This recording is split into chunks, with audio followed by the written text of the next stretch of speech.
Kaya mga kabokals, nandito tayo sa Barangay Bigti. Yan, Barangay Hall ng Bigti.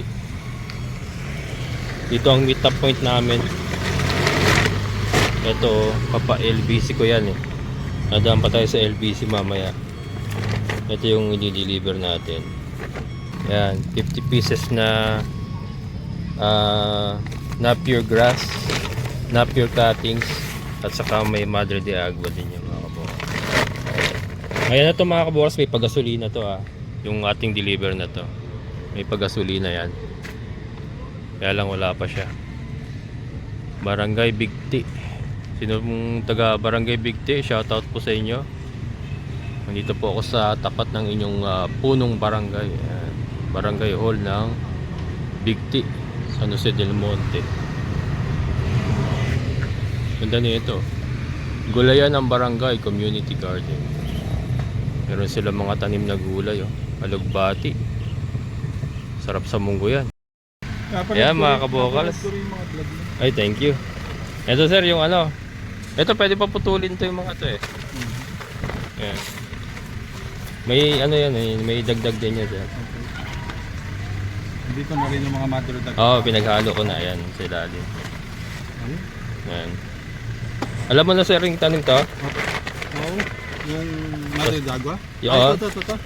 Oo, ito. Saka yung Madre de Agua, halos pares lang naman sila eh. Basta yung... Sir, pwedeng ano to? Pwedeng stock muna? Huwag muna ito. Oo, kahit 1 week pa yan. Hindi bababad sa tubig? Wag na. Huwag na. Oo, basta wag mo lang painitan. Okay. Oo. Ilagay mo lang sa malilim na. Ayun. Ano kasi to, matagal matuyo ba? Para tubo yan eh. Taga saan ka rito, sir? Dito sa Upper Bigti. Dito pa. Upper pa. Sa upper. Upper. Nadaanan ko yung sinasabi mong 7-Eleven. Dito. Oo, yung pala. Yung pala yung sinasabi mo rotonda. Sa may circle, Ito yung ilalim niya, no? Ginanon mo na, no? Iya, kahit pa mapagbaliktad mo yan, walang problema yan. Kasi nagpares nag-uugat yan eh. Okay. Pwede nga itanim ng ano yan eh. Nakahiga. Nakahiga. Parang kamote. Sige, sir. Yan. Baka po rin mag-alaga kasi kambing. Kaya inuunak mo na yung pagkain nila. Pag may pagkain na sila, doon ako bibili. May anong area mo dyan? May rocky area dyan? May nabili kaming lupa. Ayun. Ayos pala. Maliit na lupa. Oo, ayos pala. Yan mga kabukal, si Sir Francis Carmona, no? Carmona, ayan. From Bigti. Taga rito ka talaga? Ayan. Ayan. Iyan naman na lang, sir. Oh. Thank you. Thank you, sir. Ayan. Salamat po. Thank you, sir. Thank you, sir, sa effort. Magpapa-LBC pa ako eh. Ayan, thank you, Sir Francis. So, pa-LBC naman tayo ngayon para kay Ma'am Judith. Going to Batangas. 100 pieces naman ng Napier cutting. Giant Napier po ito mga kabokals sa mga bago sa channel ko. 10 pesos per cutting. Ayan. Let's go to LBC Angat. Mga kabokals, LBC Angat. LBC Angat.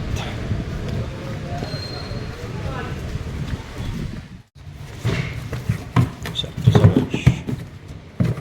Ma'am, sakto sa large, mama. 100 pieces. Ay, sorry.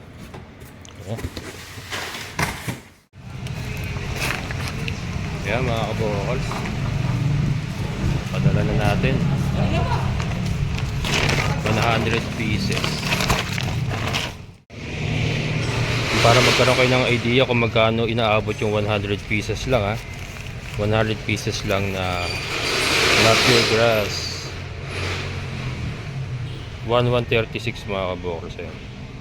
1136. Yan mga kabokals, update kay Paloma. Hindi ko na asikaso ito kahapon kasi nagpa-deliver ako ng cuttings ng Madre de Agua sa Napier. So ngayon ko lang siya talaga maasikaso. Wala, talagang kulang ako sa manpower. Pero ito siya mga kabokal, so far nakaganyan na siya. Hindi na siya yung nakahandusay talaga na akala mo wala na pag-asa. Ayan siya. Kahapon iniwanan ko siya ng mga Madre de Agua dito sa kanong mulberry leaf. So kinain naman niya. Ngayon magtuturok tayo ng DCM saka B-complex. Shoutout kay Ma'am Jean, talagang tumawag pa siya sa akin para ibigay yung advice. Kaya maraming salamat po sa guidance, Ma'am. So ito nga, magtuturok tayo ng DCM saka B-complex.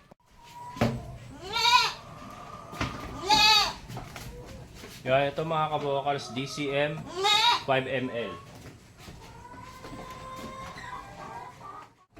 Yun, nakatayo na. Nakatayo na mga kabokals. Pero ano lang yan, not for long.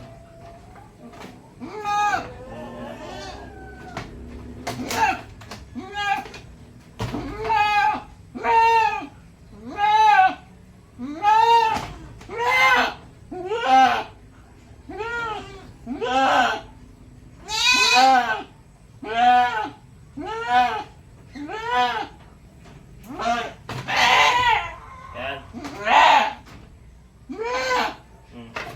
Nakatayo na pala siya.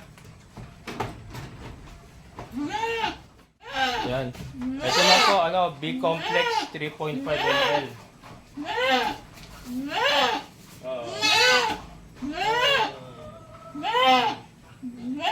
Jacket. Para gagaling. Lumalaban ka eh. Tumutik na kita may pakatay tuloy.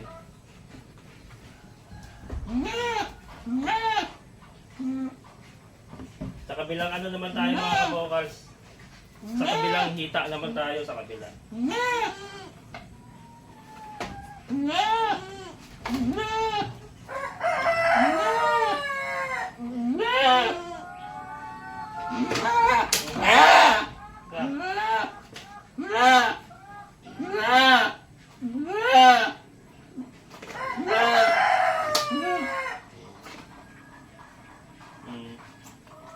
Yan.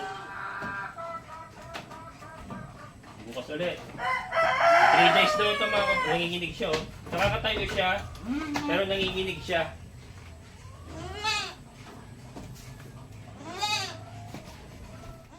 Yan. Nakakatayo siya kaya lang nanginginig. Ano ka muna?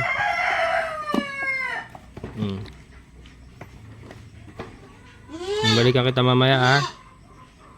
Sumabit yung sungay. Sus.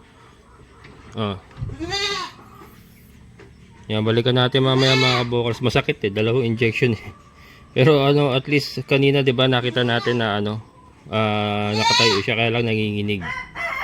So, sabi ni Ma'am Jean, mga 2 hours makikitaan natin ng improvement kung talagang inaano niya yung mama niya Si Moko, sabi niya, "Mama, magaling ka na mama." Sabi niya ganon. "Mama, pagaling ka na mama." No, pagaling na si mama. Gusto mo nang gumaling si mama? Ha? Gusto mo nang gumaling si mama? Love mo si mama? Love mo si mama? Hindi mo na kayo lalabas. Maulan na naman mga kabokals. Maulan na naman. Okay na yun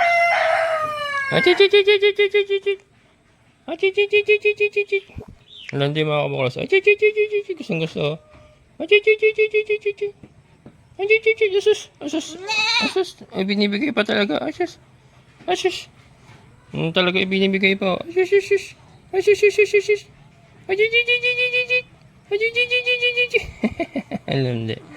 Ang landi mo ka. Landi ka mo ka.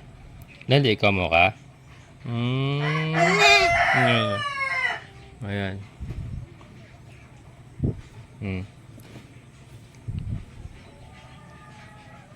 Ayan mga kabokal, si Mocha. Hindi niya iniiwan ng mama niya. Sana makarecover. Parang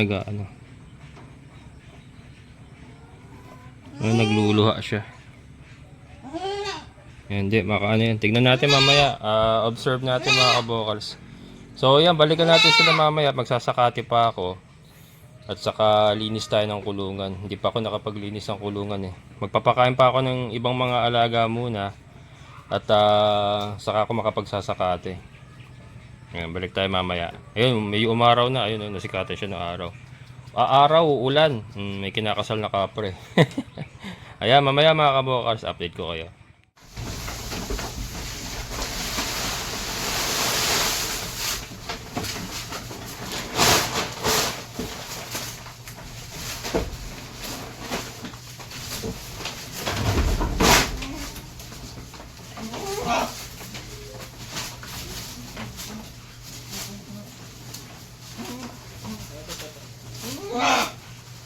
Hindi lang. Hindi ako lang sinagol.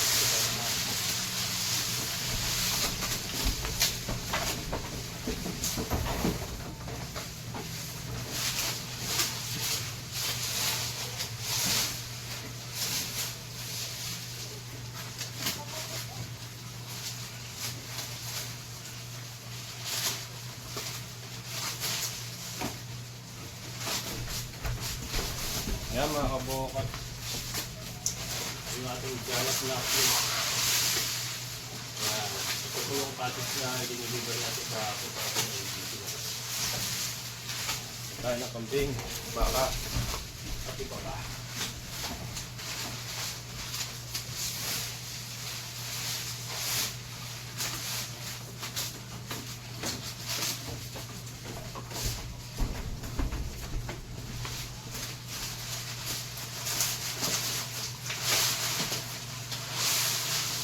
Apa?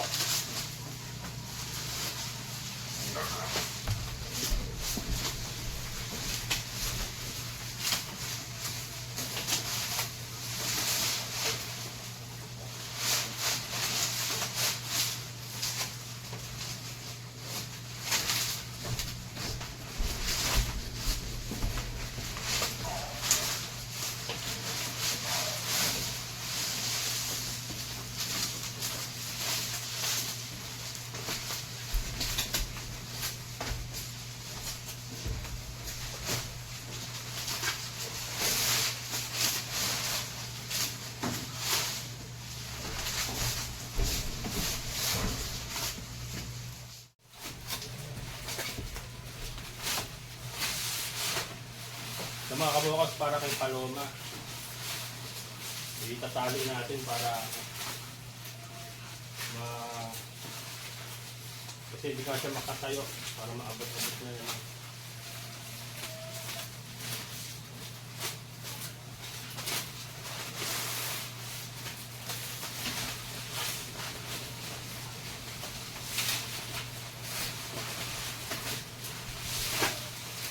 Tatali natin ito.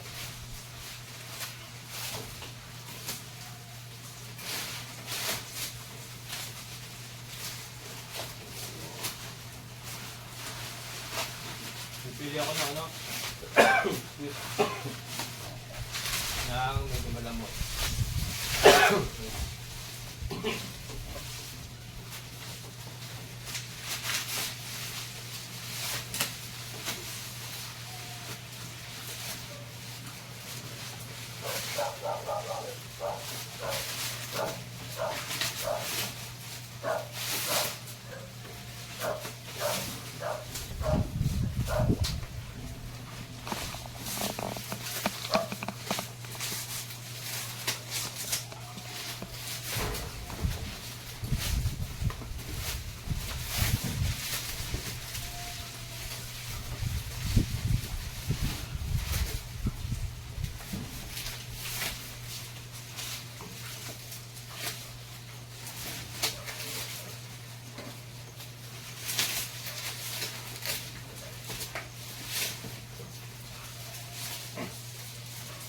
Nakain naman siya.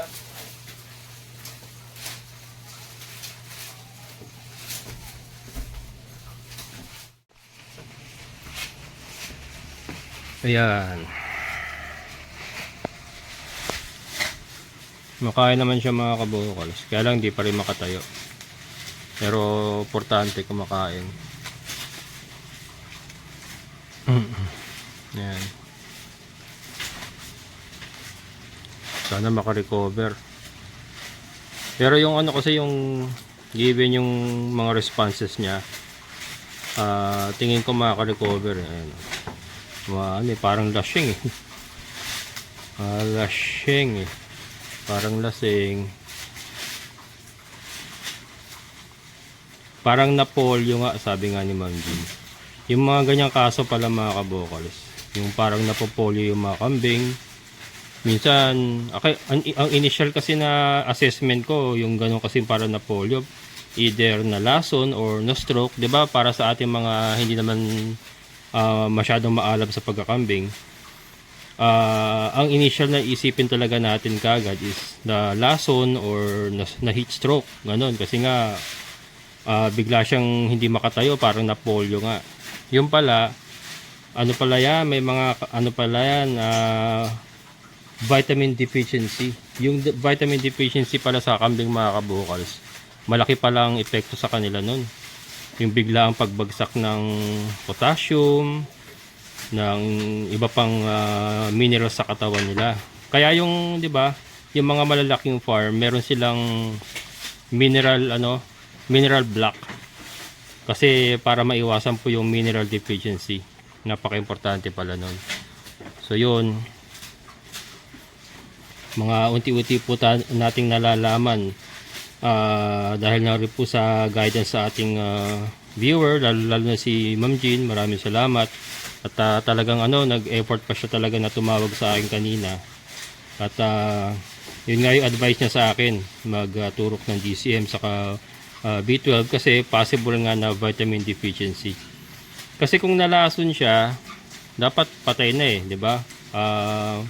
Nung the other day pa kasi nangyari yun eh. Kahapon nga hindi pa natin siya naintindi. Hindi ko pa nasikaso kaagad. Pero ayan, buhay pa rin naman siya. Yun nga, hindi siya makatayo, parang nabalda. So yun. Pero sabi naman ni Ma'am Jean, yun nga, 3 araw pong sunod-sunod yung pagturok ng DCM sa vitamins B complex. Saka yung ano ba to? SMP. Kaya lang di pa ako nakabili. Aalis pa ako mamayang hapon. Bibili pa ako ng pagkain ng baboy, sasabay ko na. Pero importante naturukan natin ng vitamins B complex saka yung DCM. Saka importante rin pala talaga sa pagka nagkakambing mga kabukalas yung may mga nakastock kang may mga nakastock kang gamot talaga. May bago akong kambing Bella, lastik ka. Bago nating kambing mga kabukalas. Tayo yung buntot Ayan. So far, malakas naman kumain si Paloma. Tsaka yan din ang kailangan niya mga kabukalas, kumain. Kasi may vitamins deficiency na nga. Tapos hindi pa siya kakain, lalong babagsak. Yun yung mga ganong kaso yata ang mahirap na habulin pagka hindi na kumakain. Kasi talagang pupwersahin mong subuan ng dextrose para maka-survive. Kasi nga yung katawan niya magde-deteriorate na. Pero yung ganitong yan, malakas pa rin naman kumain. So yan, makaka-recover yan mga kabukals.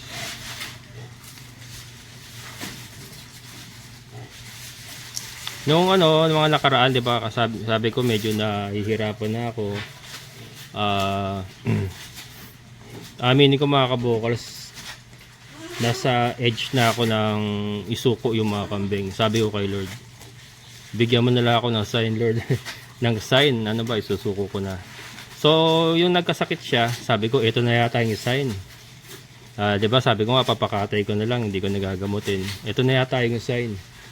Kaya lang kasi yung mga taong tumutulong sa akin, katulad nga ni Ma'am Jean, is another sign Another sign mga kabukals na teka muna, may mga taong tumutulong sa akin Ano ba talaga? So yun, at least nalaman natin yung mga gagawin natin sa mga ganitong pagkakataon sa tulong na rin po ng mga nakasuporta sa akin. So yan, pagpapatuloy lang po natin ng mga kabukals. Magpapatuloy lang po muna natin at kaya pa naman. Kakayanin natin, kaya pa naman. Kasi mga kabukals, itong pagkakambing, talagang ano yung para sa akin maganda tong industriya. Maganda itong hanap buhay. Once na master na natin madali lang actually magkambing mga kabukals. Madali lang mag-alaga ng kambing. Basta may maayos ka lang kulungan, ito hindi man maganda, maayos naman ang ating kulungan. Tapos meron ka lang pakain katulad nung napier, marami tayong damo na makukuha. Madali lang mga kabukals. Ang nagiging problema kasi sa akin, one man army ako. Meron pa tayong baboy, meron pa tayong manok, at meron pa akong matanda. Katulad nga niya, nangungulit na, maliligo na raw siya. Sabi ko, teka lang, asikasuhin ko muna yung mga kambing. Kasi alam mo na, maalagain na rin yung aking mother. So maliligo na raw siya. Ayun, andun na, nakatayo na nga. Sabi ko, umupo ka muna dyan. Ang tagal-tagal ko raw. Ang tagal-tagal ko raw. Sabi ko, sandali lang. At may problema nga sa kambing. So isa sa mga challenges ko yung bukod sa mga alaga nating hayop, meron akong matanda na inaasikaso. So lahat yun nag-add up sa pressure sa akin. Sa stress, sa pressure. Kaya minsan naaminin ko mga kabukals, hindi ko na nai-enjoy. Talaga lang mahal ko yung gawain. Kaya andito pa rin ako. Pero kung sa enjoyment minsan talagang nawawala na enjoyment sa akin. Yung pagmamahal na lang talaga sa ginagawa ko yung nagpapatibay sa akin. And syempre yung mga taong tumutulong sa akin, isa rin po yun sa dahilan kung bakit hindi ako sumusuko. Marami pong tumutulong sa akin mga kabukals isa po kayo sa mga nagpapalakas ng loob ko at naggagasolina sa aking empty tank.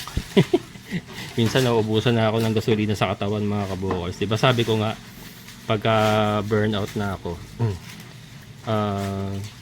minsan nanonood ako ng yung mga paborito kong mga vlogger, mga iniidolo ko na farming content din.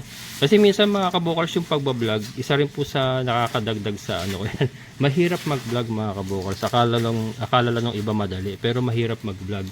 Mahirap mag-isip ng content, mahirap gumawa ng content, lalo na kung mag-isa ka. Tapos may mangungulit pa sa yung matanda, maliligo na ako o nagugutom na ako. May mga ganon, di ba? Kaya mahirap mag-isa. Minsan gusto kong dumaing naman. Alam niyo naman may problema rin si partner. Minsan gusto kong dumaing sa kanya.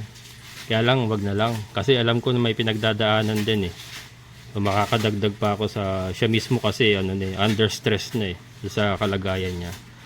Kaya alam niyo yung mga kabukals, yung sitwasyon ni kabukals na gusto ko mag-vent out. Hindi ako makapag-vent out sa kanya.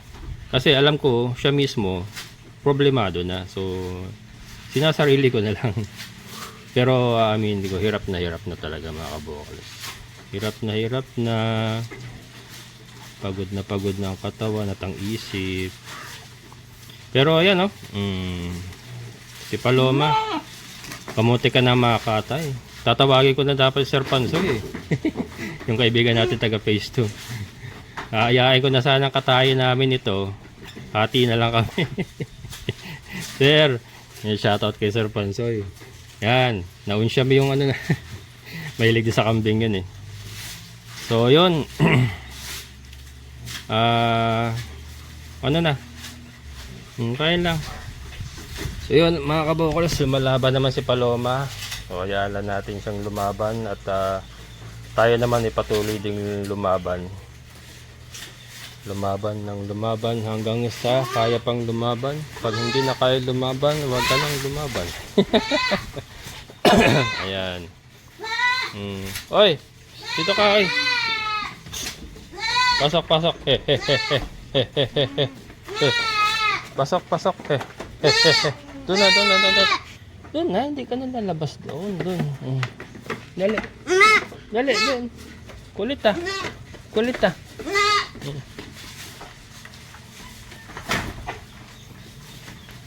Yan. Gagol!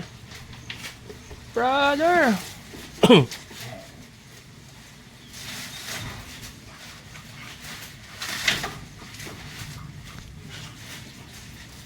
Mag-aano pa ako.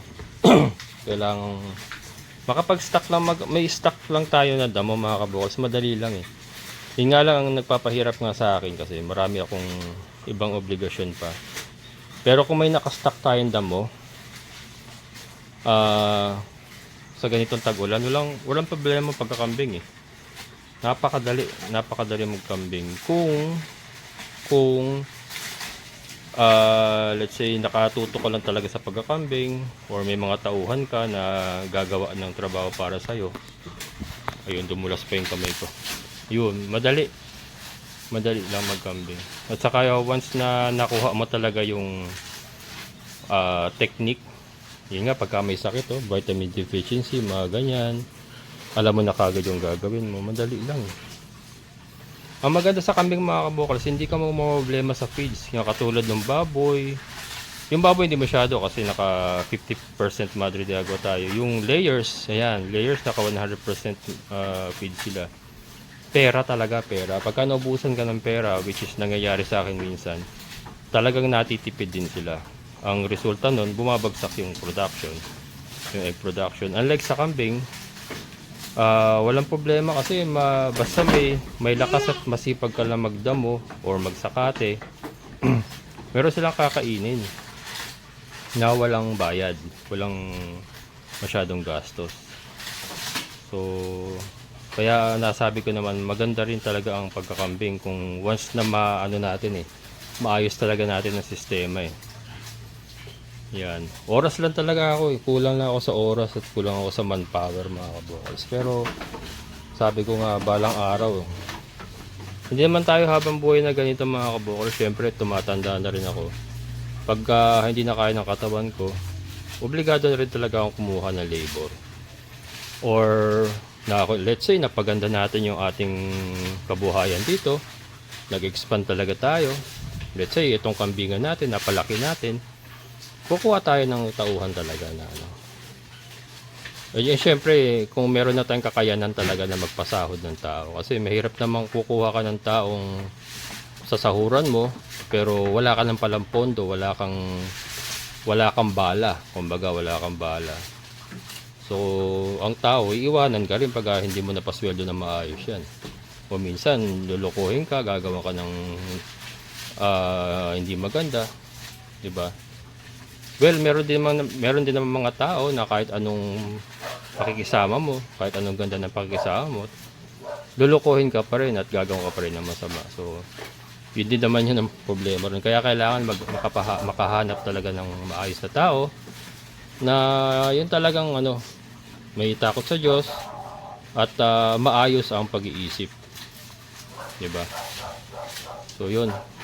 Hard labor is hard to find, pero darating po tayo sa mga ganun mga kabukals na sitwasyon wherein makapag-expand tayo, itong kambingan natin, mapapalaki natin, kukuha tayo ng maayos na tao na makakatulong sa atin. Darating po tayo dun. So sa ngayon, tiyaga lang muna. Sabi nga, pag sumuko ka kasi wala ka namang mararating. So, di ba? Hindi tayo susuko para may marating tayo. And siguro kailangan ko lang ayusin talaga yung kailangan ko sigurong ayusin yung aking time management, yung tulog kasi mga kabukals minsan sa pag-i-edit ko kasi hindi naman ako magbablog nga kami, wala kaming panggastos. Minsan tinatamad ako mag-vlog mga kabukals, to be honest, kasi sobrang pagod na ang edit ko kasi doon ako napupuyat sa pag-i-edit mga kabukals tapos i-upload mo pa yan, diba? Maraming masyadong ginagawa kaya tulog ko 4 na oras lang, 5 oras. Kaya nakakadagdag po yun sa problema. Yan, pero kung full tank tayo lagi, sapat ang tulog, maaga tayo makakagising, diba? Maraming magagawa. Lahat naman yun na ayusin ko mga kabukals. Yun naman problema sa akin. Sa akin na pong problema yun na kailangan kong ayusin ng mag-isa. Mag-isa. Ayaw mo na. Sige na. Hindi, nadagdagan ko pa baka hindi. Ito pa ayan pa Hindi maganda siguro malaglagan natin din. Parang yung mga ganito. Yung mga dahon-dahon na ibibigay ko. O, ito na. Ayan. Mas gusto niya yung ganyan na ano. Yun nga, gusto nga. Yung dahon. Yung ganyan dahon na lang.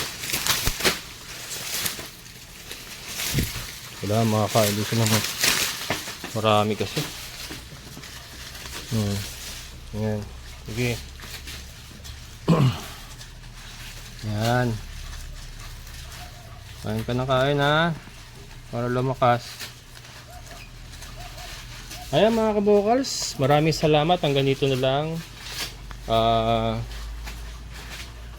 Tuloy na tayo sa paglaban. Sana po yung magsilbing inspiration doon sa iba na may similar pong problema. Gusto na sumuko pero ayaw. Ang gulo yun. Gusto na sumuko pero ayaw. Nahihirapan na pero tuloy pa rin sa paglaban. So yun, hindi po kayo nag-iisa. Marami po tayo. Kaya wag po kayong panghihinaan ng loob. And manalig po tayo sa Panginoon. At ang Panginoon po ay gagamit po din ng mga tao para tulungan tayo. Para tayo po ay makapagpatuloy sa ating mga ginagawa, makaraos po sa ating mga problema. Pananalig sa Panginoon, and syempre huwag susuko, tuloy lang sa laban, kilos. Wala pong mangyayari pag hindi tayo kumilos at kapag tayo po ay sumuko. Hanggang dito na lang po, maraming salamat, amazing na buhay.